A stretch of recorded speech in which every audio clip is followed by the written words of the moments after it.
In today's video, I'm going to teach you how to turn off Google Translate in Google Chrome. This can be incredibly useful if you often find Chrome automatically offering to translate pages when you don't need it, or if you just prefer to browse in the original languages. Let's walk through the steps to disable this feature so you can browse hassle-free. First, open your Google Chrome browser. Start by locating the three dots in the top right corner of your screen. This icon is your gateway to the Chrome menu and opens up a host of options for you to tailor your browsing experience. Go ahead and click on it.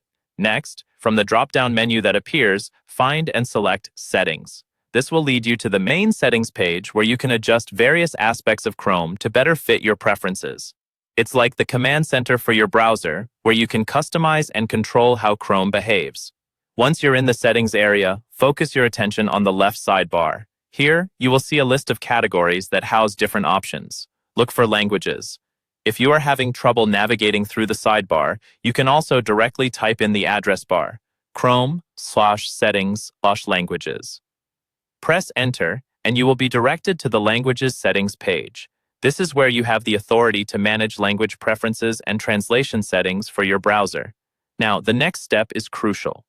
On this page, search for an option that says Use Google Translate, or perhaps Offer to translate pages that aren't in a language you read. There, you'll usually find a toggle switch next to this option. All you need to do is toggle this switch to the off position.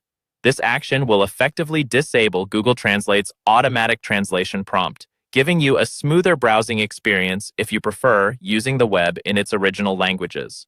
Turning this off doesn't mean you can't use Google Translate. It simply stops Chrome from automatically offering to translate every page in a foreign language. And that's it. With this simple adjustment, Chrome will no longer automatically ask if you want to translate web pages. You now have the freedom to navigate the web without interruptions, asking if translation is needed.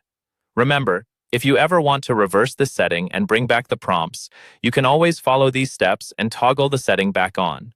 I hope you find this guide helpful and that it empowers you to make the most out of your browsing sessions. If you have any more questions or need further assistance, feel free to explore additional resources or leave a comment below. Thank you for tuning in, and happy browsing.